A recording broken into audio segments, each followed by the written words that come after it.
I didn't notice it all at once, and I think that's what unsettles me most now, because if it had announced itself clearly or urgently, I might have reacted in a way that stopped it before it settled into my life. It began with an email notification, the kind that appears quietly at the edge of your screen while you're focused on something else, asking for just enough attention to be dismissed without thought. Welcome to FitTrack. I glanced at it, felt nothing in particular, and deleted it without opening it, already filing it away as spam before the feeling had time to form. The next morning, another email arrived, different company, different tone, but addressed to the same place, my email address, written exactly as I'd typed it thousands of times before. Your delivery is on the way. I checked the sender details more carefully this time, opening headers and routing information, looking for something obviously wrong or artificial, some technical flaw that would let me dismiss the whole thing cleanly, but everything pointed back to me. I told myself someone had mistyped their email when signing up, because that happens, because people rush, because mistakes don't usually mean anything. I clicked unsubscribe and went on with my day. 2 days later, I received a receipt, not a confirmation or a promotion, but an actual receipt, itemized and mundane and unmistakably real. Milk, eggs, cat food. The store was real, close enough that I recognized the area, close enough that I could picture the checkout lanes without trying.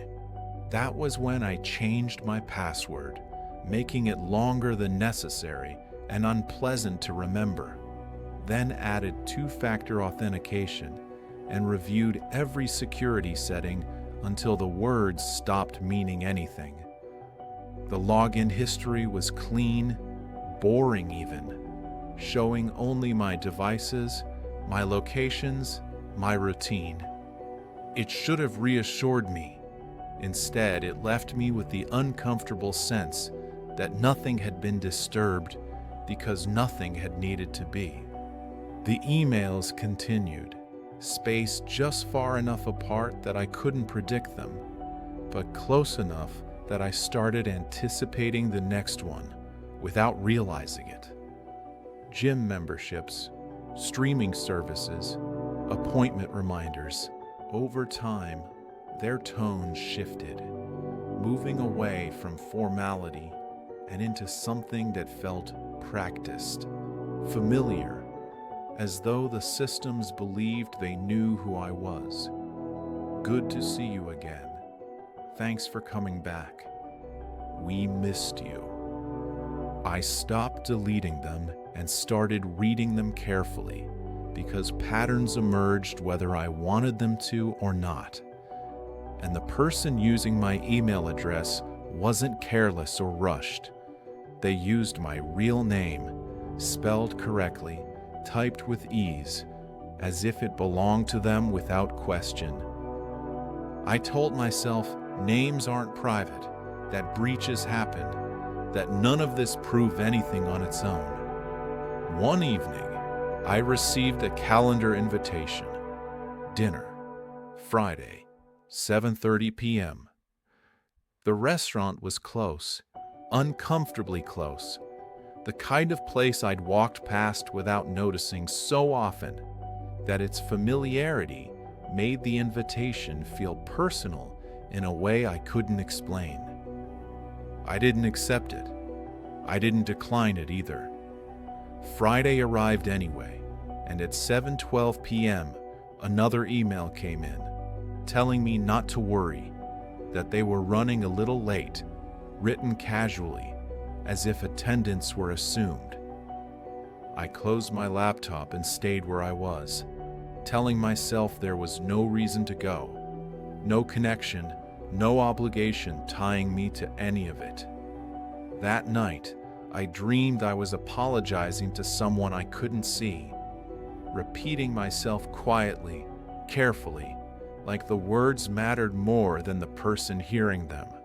When I woke, my phone showed a missed call from an unknown number, with no voicemail and no explanation. The following week, I received an email from a bank I don't use, confirming that an address change had been processed successfully. The tightness in my chest didn't spike into panic, but settled in slowly, like something lowering itself into place.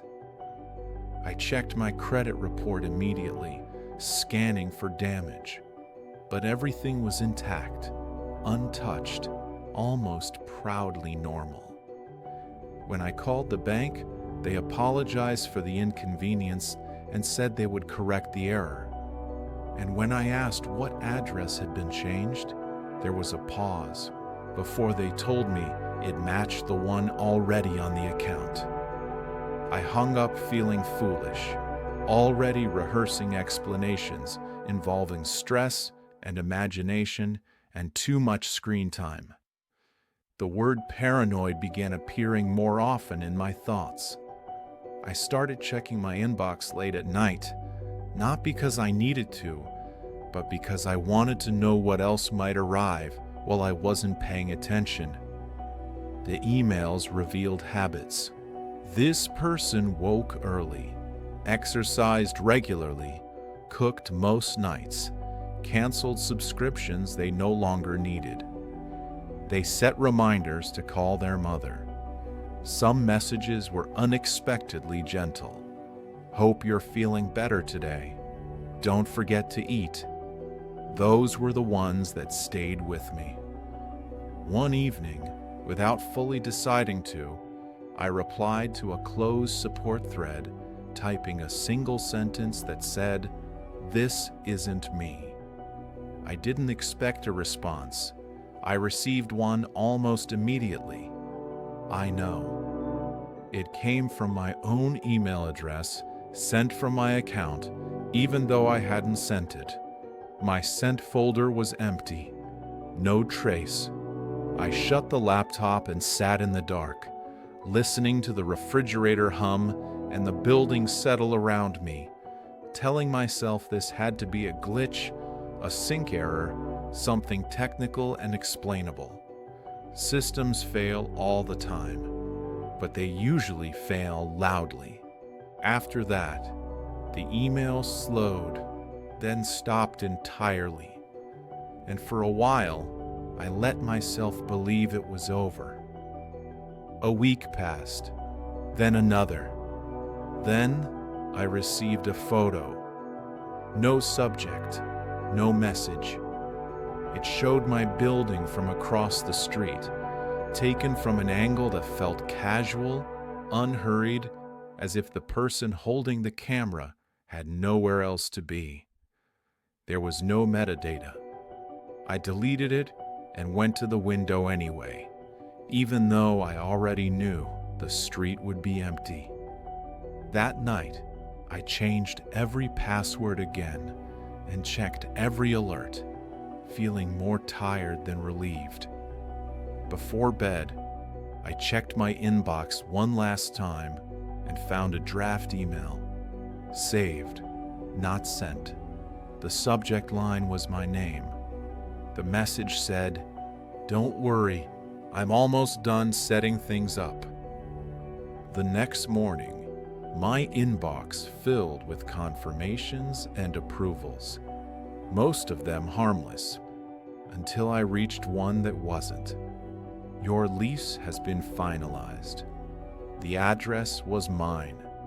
The start date was tomorrow. When I called the property manager, their confusion shifted into certainty as they told me I'd been there in person the day before.